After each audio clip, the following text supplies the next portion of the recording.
The great chamber of the Galactic Council stretched upward like a cathedral made of starlight and ancient stone. Its walls carved with the symbols of 12 civilizations that had ruled the galaxy for 10,000 years. And Ambassador Elena Vasquez stood at its center, feeling very small and very angry. She had served humanity in this role for 15 years, and in all that time, she had never once been treated as an equal by any of the beings who sat on the floating platforms above her, looking down with eyes and sensors and appendages that conveyed the same message in 100 different biological languages. You do not belong here. The Cathari Ice Speaker rose from his platform, his crystalline body catching the light and scattering it across the chamber like broken glass. And when he spoke, his voice carried the weight of 3,000 years of unbroken rule. The Council has reached a decision regarding the human colony designated Elysium 7, he announced, and Elena felt her stomach tighten because she already knew what was coming. The colony exists within proximity to sacred Vormac space and must be evacuated within 60 standard rotations. Elena looked up at the Vormac representative, a massive creature wrapped in ceremonial robes that hid most of its body, and she saw no sympathy there, no recognition that 4 million human beings had built their lives on that world for 60 years. High Speaker, Elena said, keeping her voice steady through sheer force of will. Elysium 7 was a dead rock when we found it, and we spent 3 decades terraforming it into a garden world. So may I ask what sacred significance it holds for the Vormac, who never visited it before we arrived? The Zephany ambassador laughed, a sound like wind chimes in a storm, and said, how adorable that the humans think their labor grants them ownership. But the galaxy belonged to the elder races long before your species crawled out of the mud. Laughter rippled through the chamber, and Elena stood there absorbing it because she had absorbed so much of it over the years. So many insults and dismissals, and casual cruelties dressed up as cultural observations. The Marth representative did not laugh because the Marth never laughed and never spoke and never seemed to care about anything that happened in the chamber. But his silence somehow felt just as insulting as the mockery.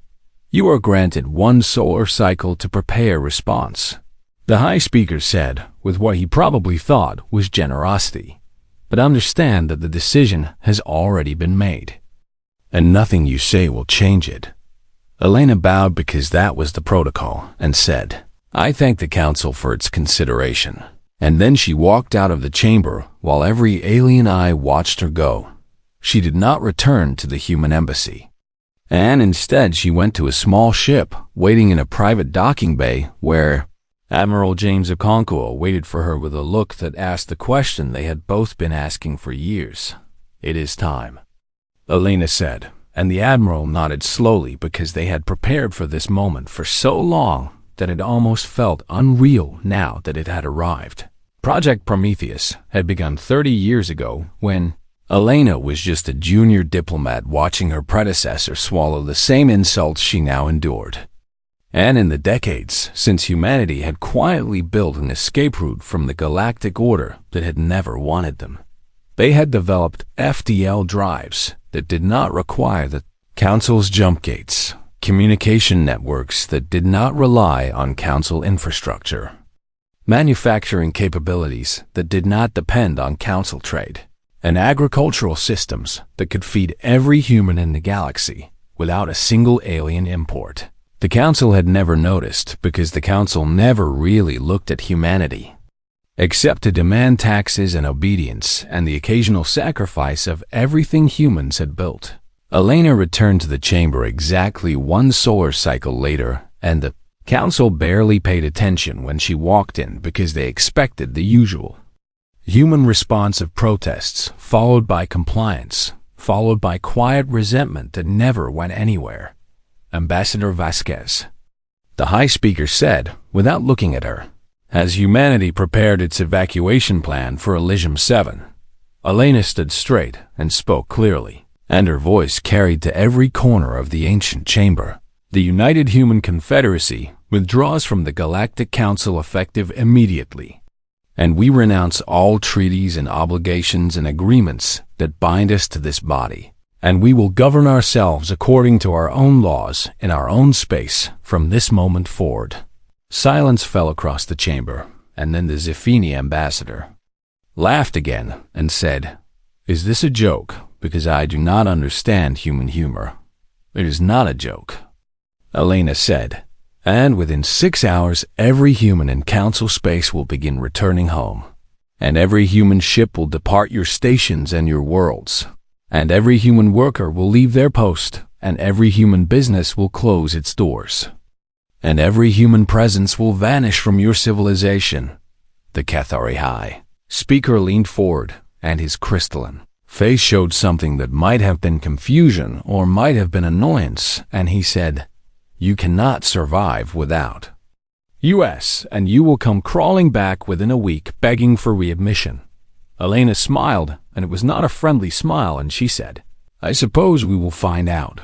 She walked out of the chamber for the last time, and behind her she heard the council laughing and dismissing humanity's tantrum as the foolishness of a young species that did not understand its place in the galaxy. But across council space, the withdrawal had already begun as millions of humans received the signal they had been waiting for and started packing their belongings and saying goodbye to alien colleagues who suddenly realized they had no idea how to do the jobs that humans had been quietly doing for them for centuries.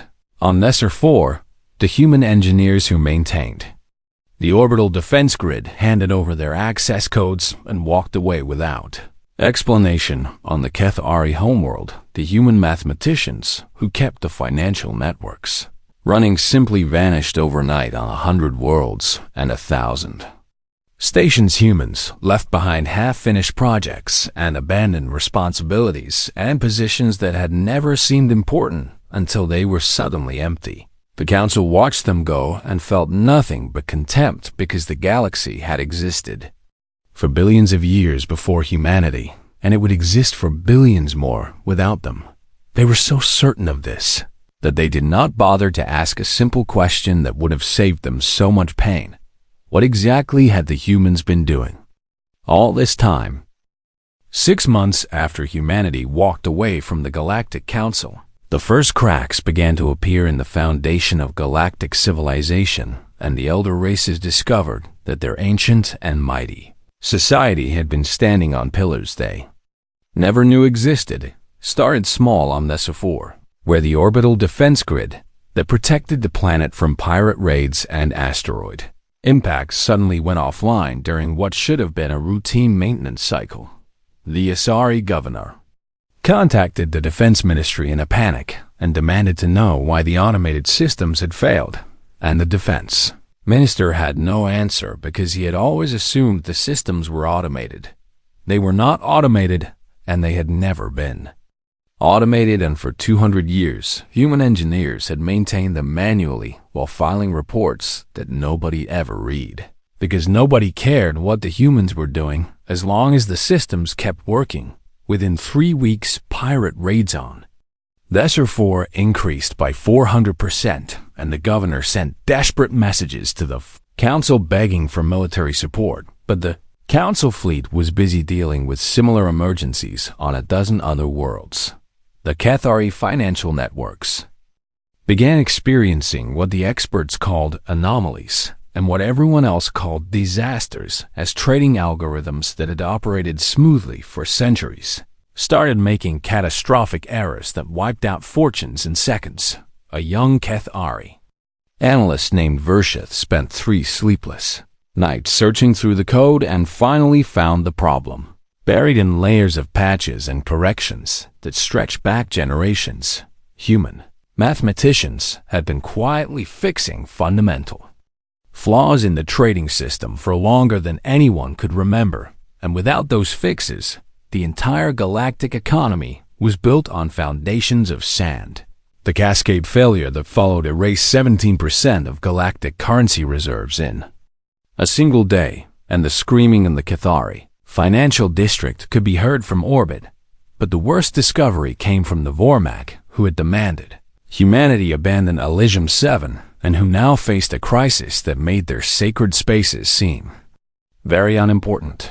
The jump gates that connected the galaxy and allowed ships to travel between stars in hours instead of centuries had been built by the Vormak 10,000 years ago, according to every history book in existence, and the Vormak had guarded this secret as proof of their superior civilization, except it was not true, and the Vormak High Priest learned this when 3 jump gates collapsed simultaneously, and 17 billion beings found themselves stranded with no way home. The investigation that followed revealed a truth that the Vormak had hidden even from themselves across the long millennia. And the truth was that a human colony ship had crashed on the Vormak homeworld 800 years before the jump.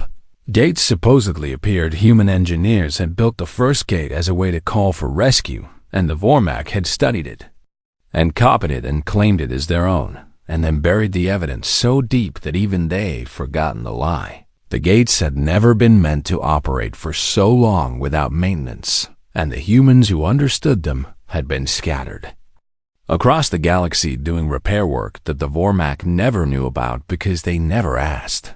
Now the humans were gone, and the gates were failing, and the Vormak High Priest sat in his sacred chamber and realized that his entire civilization was built on stolen human technology that nobody knew how to fix. Ambassador Trexis of the Zephany was the first council member to swallow his pride and make contact with the human border stations, where patrol ships now guarded the boundary of human space. This is Ambassador Trexis requesting communication with any human authority. He transmitted, and his voice carried none of the mockery it had held 6 months ago when he called humanity adorable. A human voice responded, and it was calm and professional and completely without emotion. This is Commander Sarah Chun of the Border Patrol, and we are receiving your transmission clearly. So how can we help you, Ambassador? Trexis felt relief flood through him, because surely now they could negotiate, and surely the humans would understand that the galaxy needed them, and surely this nightmare could end. Commander Chun, I am calling on behalf of the Galactic Council to request that humanity return to its previous role in galactic society, and we are prepared to discuss modifications to the terms of your membership. There was a long pause, and then Commander Chun spoke again. Ambassador Teresis, the United Human Confederacy has no interest in returning to the Galactic Council under any terms, and we wish you well in managing your affairs without us. But you must understand what is happening out here, Trexis said, and his voice was rising with desperation. Systems are failing and economies are collapsing and billions of beings are suffering because of your absence. We understand perfectly, Commander Chun replied, and we are sorry for the suffering of innocent beings who had no part in the Council's decisions. But the responsibility for that suffering lies with the Council and not with us. So, you will do nothing while the galaxy burns. Another pause, and then Commander Chun said something that would echo across the galaxy for years to come. We will do exactly what the Council always told us we were capable of doing, which is nothing of importance. And if the Council was right, then our absence should make no difference at all. And if the Council was wrong, then perhaps you should think about why you spent 3 centuries telling us we did not matter. The transmission ended, and Trexis sat in silence and felt the weight of those words pressing down on him like gravity. The Galactic Council convened an emergency session, and for the first time in millennia, the elder races discussed something other than how to manage the younger species and extract tribute from them and keep them in their proper place. High Speaker Voronak stood before the remaining Council members and delivered an assessment that none of them wanted to hear. We have conducted a complete analysis of human involvement in galactic infrastructure, and the results are catastrophic, he said, and his crystalline body seemed dimmer than usual, as if the light inside him was fading. Humans comprised 40% of the medical staff on the great hospital stations, and their pharmaceutical techniques produced treatments for 11 of the most deadly diseases in the galaxy. And without them, those treatments cannot be manufactured. Humans maintained critical systems on 417 worlds, including defense grids and power networks and atmospheric processors, and those systems are now failing faster. Then we can train replacements. Humans served as neutral mediators in 7 major territorial disputes, and without them, those disputes are escalating toward open warfare. Humans managed agricultural production on 63 colony worlds, and food shortages are already spreading through the outer systems. The council chamber was silent, and High Speaker Varnak continued. We called them children, and we called them primitives, and we called them servants who should be grateful for the privilege of existing in our shadow. And the truth is that they had become load-bearing pillars of our civilization, and we never noticed, because we never looked. The Zephany representative spoke up, and his voice was small and frightened. What do we do now? High Speaker Varnak had no answer, because for the first time in 10,000 years the Galactic Council faced a problem they could not solve by commanding someone else to fix it. The humans were gone, and they were not coming back, and the galaxy was beginning to understand what that really meant. 2 years after humanity severed ties with the Galactic Council, the galaxy had descended into chaos, and the ancient order that had ruled for 10,000 years was crumbling like a sandcastle before the tide. The Cathari and the Morath had maintained an uneasy peace for centuries, through careful diplomacy and mutual fear, and the humans who served as neutral mediators between them. But without those mediators, the old hatreds had boiled over into open warfare. 3 border systems burned as fleets clashed in battles that accomplished nothing except the deaths of millions and the destruction of worlds that had taken centuries to build. Refugee fleets clogged the failing jump gate network, and every day brought new reports of ships stranded between stars with no way home and no hope of rescue. The great hospital stations that had once served all species began closing their doors one by one as supplies ran out and staff died of diseases they no longer knew how to treat. Human doctors had comprised 40% of their workforce, and human researchers had developed the cures for 11 galactic plagues, and human pharmaceutical techniques had produced medicines that alien scientists could not replicate no matter how hard they tried. The outer colonies faced famine as crops failed and livestock died, and the agricultural specialists who could have saved them were gone along with all the quiet knowledge they had accumulated over centuries of work. Worlds that had mocked humanity as primitive farmers now watched their children starve and wondered why they had never bothered to learn what the humans knew. But inside human space things were very different. The United Human Confederacy had expanded to 37 star systems, and their new FDL drives were faster than the ancient jump gates, and their economy had tripled since escaping council taxation. Human scientists published research freely instead of hiding it from jealous alien competitors, and human industries built ships and stations and habitats without council regulations strangling every project. They had welcomed 17 non-council species as trading partners and offered fair terms that would have seemed impossibly generous under the old order. They had protected 2 refugee populations from extinction by giving them worlds to settle and resources to rebuild, and asking nothing in return except friendship. Captain James Okonkwo commanded the patrol vessel Defiance along the border between human space and the chaos beyond, and his orders were simple. No hostile incursions, but humanitarian aid, permitted on a case-by-case basis. He had served in the human fleet for 20 years, and he remembered the old days when human ships had to bow to council authority and human captains had to accept insults from alien commanders who treated them like servants. Those days were gone, and James wore his uniform with pride, knowing that he served a nation that answered to no one but itself. The sensor officer called out a contact approaching the border, and James ordered it displayed on the main screen. It was a Zeffini medical frigate, and it was drifting badly with one engine completely dark and scorch marks covering its hull that spoke of pirate attacks and desperate escapes. "Life signs?" James asked.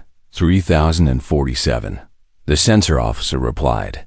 "Mostly civilians, and approximately 800 of them are children." James felt something twist in his chest, because he had children of his own back on Earth, and he could not imagine them trapped on a dying ship with nowhere to go. "Open a channel," he ordered. The communication officer made the connection, and James spoke clearly. "Zeffini vessel, this is Captain James Okonkwo of the UHC Defiance. Do you require assistance?" Static crackled, and then a voice came through, broken and desperate and filled with fear. "Human vessel, please, we need help. Our engines are failing, and our medical supplies are gone, and we have wounded who will die without treatment. Please, we are begging you." James heard the terror in that voice, and he heard something else beneath it. A kind of disbelief, as if the speaker could not quite accept that a human was offering to help. "Who told you we would not help?" James asked. "Everyone," the Zeffini captain replied. "They told us that humans hate the council races now, and that you would let us die to punish us for how we treated you." James closed his eyes for a moment and thought about all the insults he had endured, and all the times he had been called primitive, and all the times he had watched his people suffer under council rule. And then he thought about the 800 children on that ship who had never insulted anyone and who were just scared and hurt and far from home. "They told you wrong," James said. "Medical teams are on the way, and we will escort you to our nearest station for full repairs and treatment. Hold on, because help is coming." The Zeffini captain started to cry, and James pretended not to notice because dignity mattered. Even when you were at your lowest, stories like this spread across the galaxy faster than any ship could travel. Humans were helping refugees from council worlds, and they were asking for nothing in return. Not tribute or submission, or even an apology for centuries of mistreatment.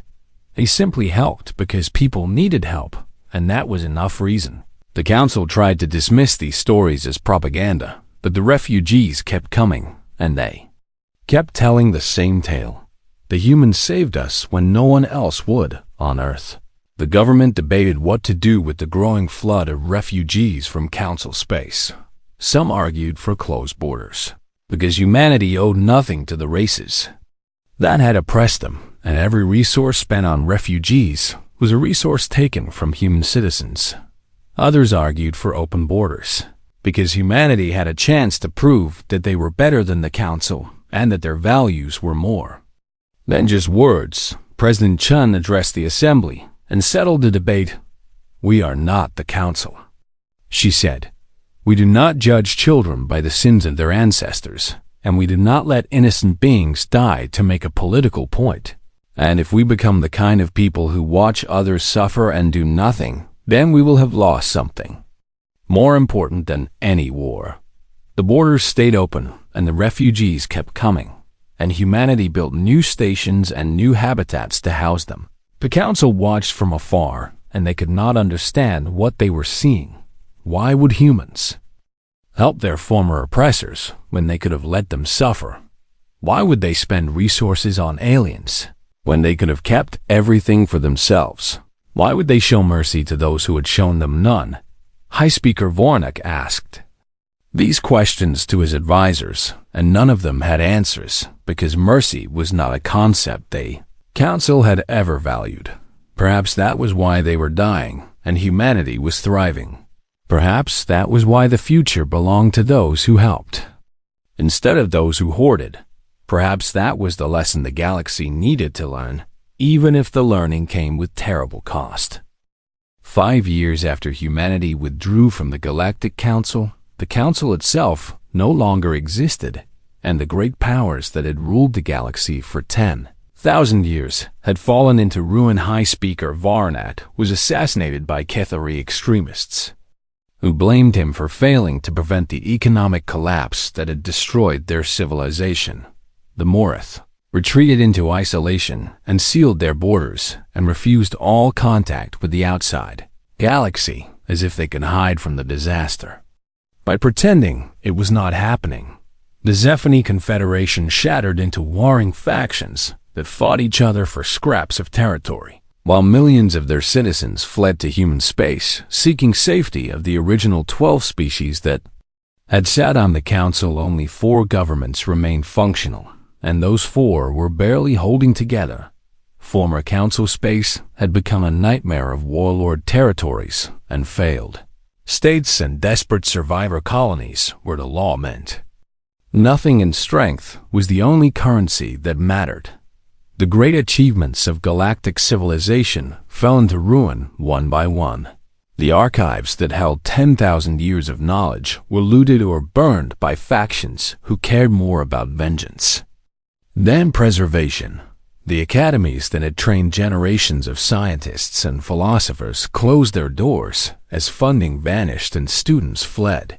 The monuments to galactic unity crumbled as nobody remained to maintain them, and nobody cared enough to try. Admiral Helena Vasquez stood on the bridge of the flagship Unity and looked out at the stars that had once belonged to the council and now belonged to nobody. She was the daughter of Elena Vasquez, who had spoken the words that began humanity's withdrawal, and she had grown up watching her mother carry the weight of that decision.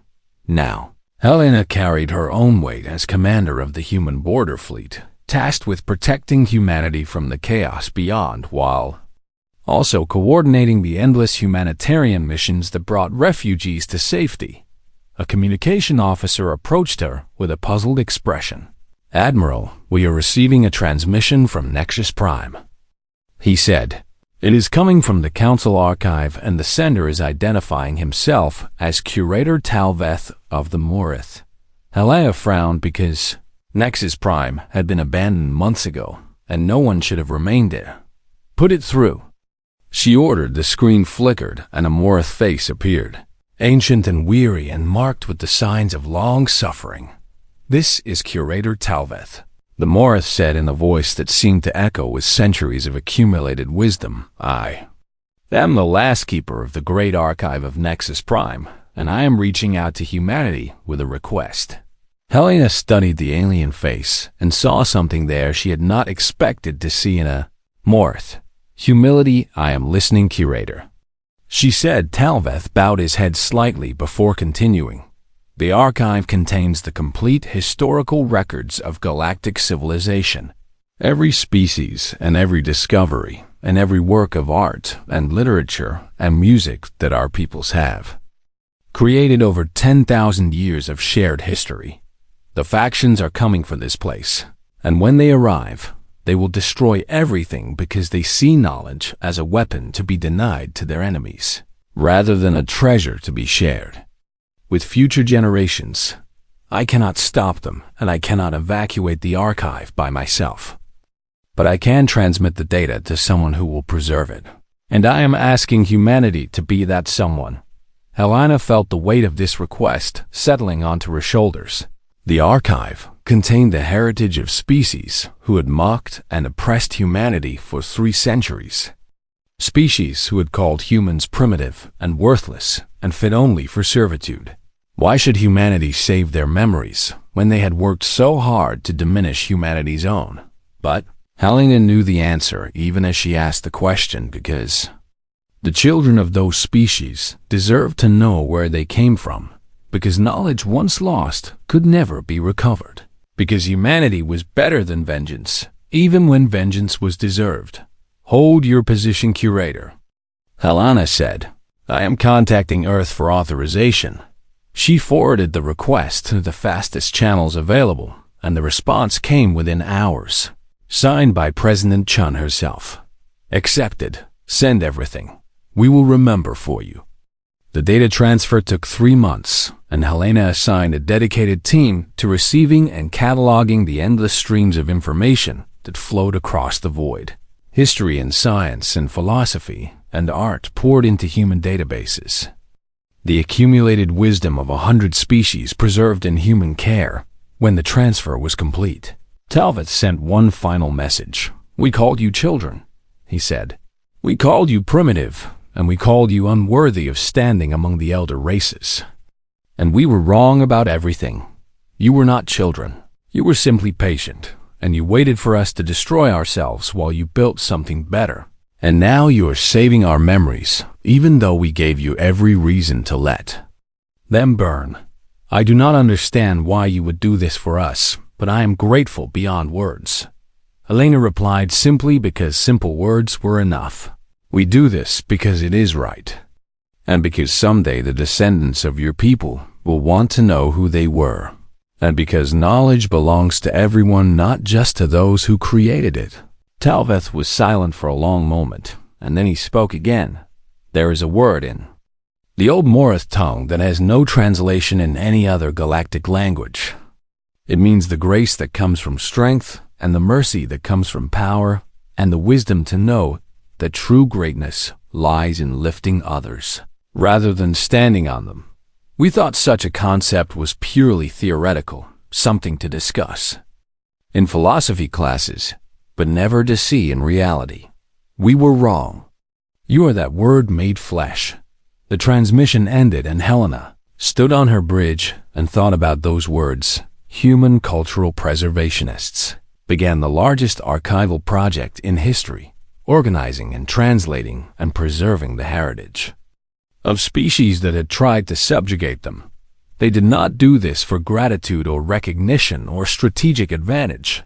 They did it because that was who they chose to be. They did it because the galaxy needed someone to remember, and humanity had chosen to be that someone. They did it because the measure of a civilization was not how it treated those above it, but how it treated those below it and those who had fallen.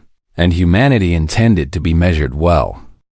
20 years after humanity severed ties with the Galactic Council, the galaxy had stabilized, but it was no longer the galaxy that the Council had ruled for 10,000 years.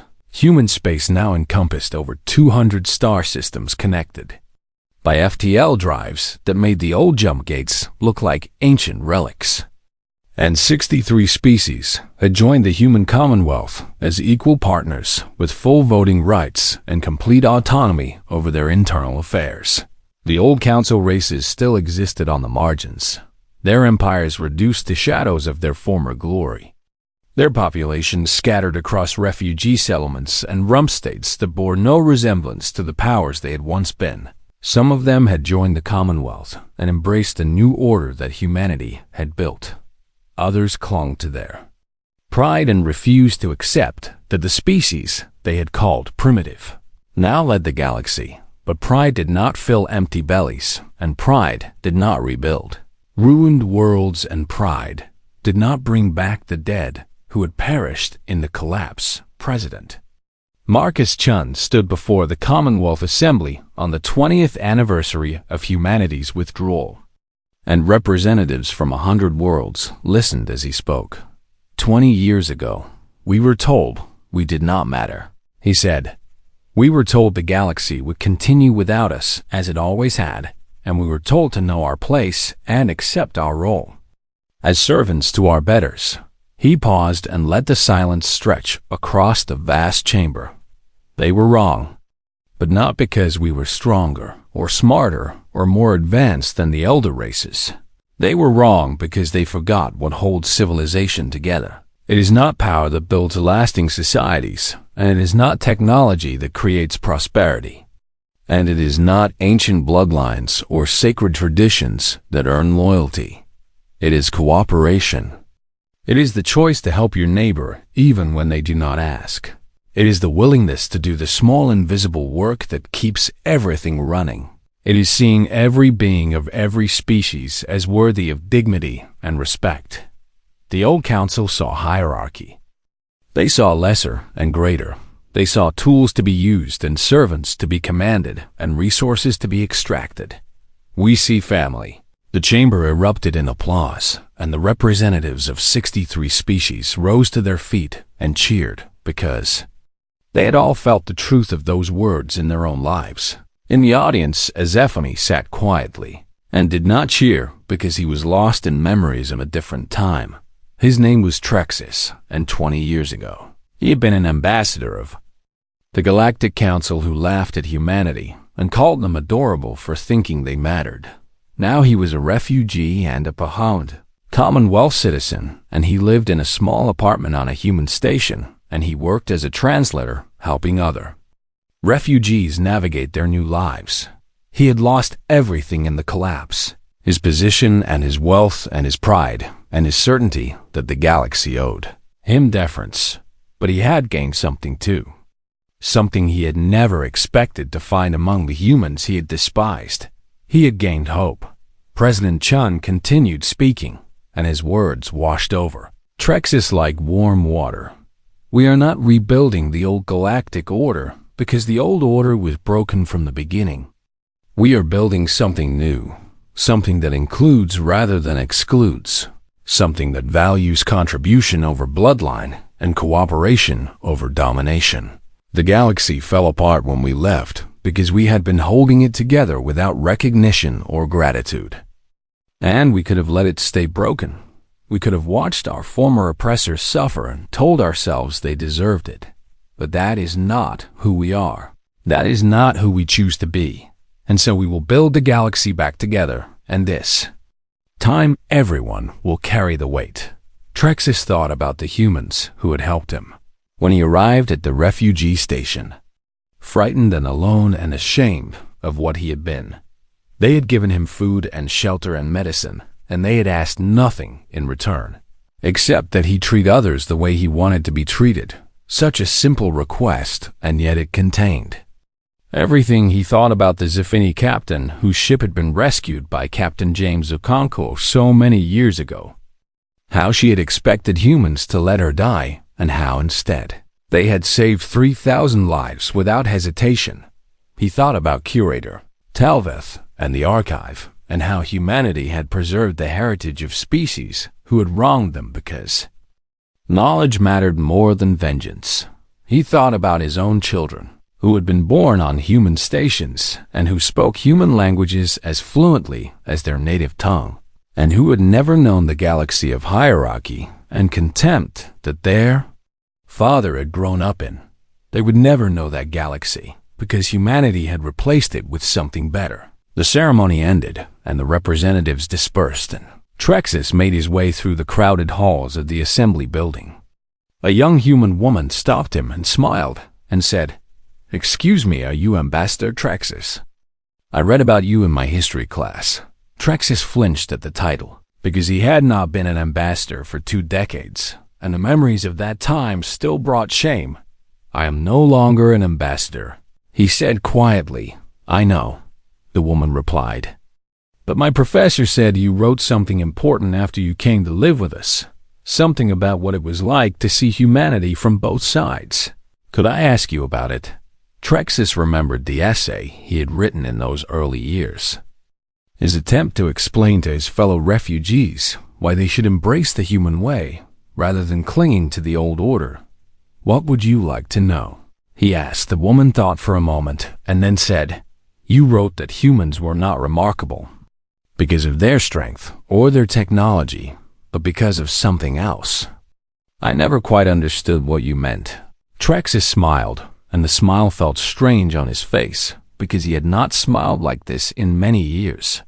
"I meant their capacity for grace," he said. "The ability to show mercy to those who wronged them.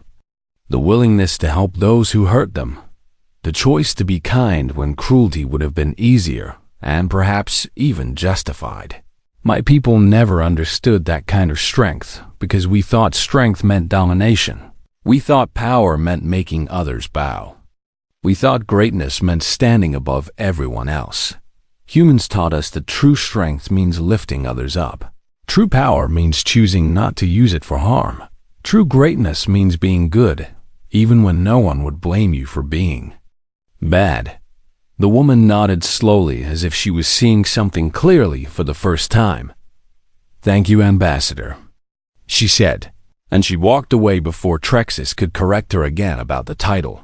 He stood alone in the hallway, and he thought about the galaxy as it was, and the galaxy as it had been, and he realized that he was proud to be part of this new order, not because he had helped build it, because he had not, He had fought against it and mocked it and predicted its failure.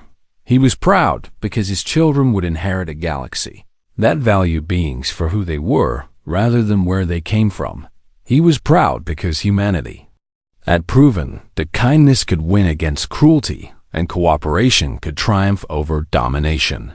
He was proud because the humans had shown the galaxy what it could be, and the galaxy was finally listening. And somewhere in the vast archives that humanity had preserved the history of his people lived on. Their triumphs and their failures and their long, slow decline, all of it remembered and catalogued and available for future generations to study.